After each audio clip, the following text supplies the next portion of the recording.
এই যে ভিডিওর থাম্বনেলটা, এই থাম্বনেলে আমি স্পষ্টভাবে লিখে দিয়েছি যে এই ভিডিওটা কিসের উপর, কিভাবে আমরা এরোপ্লেন ছাড়া উঠতে পারবো।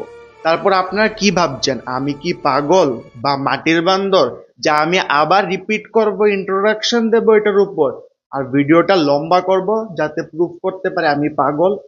কখনো না। তো সিধি বাত, নো বকওয়াস। আমি ডাইরেক্টলি কথাটা বলছি। এই ভিডিওটা হলো ওসব মানুষের উদ্দেশ্যে যারা প্লেনে চড়তে ভয় পায়, প্লেনে উঠতে পারে না কেন? ভয় পাওয়ার জন্য। আর দুঃখবশত আমি নিজেও আছি এটার ভিতরে, তাই আজকের এই ভিডিওতে আমি নিজেই বলবো নিজের উদ্দেশ্যেও। তো কথাটা হলো, আপনাদের বাড়ির থেকে যদি বেশি দূর পড়ে টলিউড ইন্ডাস্ট্রি বা কাছেও পড়ে টলিউড ইন্ডাস্ট্রি, কি করবেন? লোকাল ট্রেন, গাড়ি, বাস ধরে চলে যান টলিউড ইন্ডাস্ট্রিতে, গিয়ে যেভাবেই হোক ডাইরেক্টরকে কোনোভাবে বুঝিয়ে ভিলেনের চরিত্রটা নিয়ে নিন। আগে ভিলেন, হিরোর চরিত্রের কথা কিন্তু বলছি না, ভিলেনের কথা বলছি। তারপর কি হবে?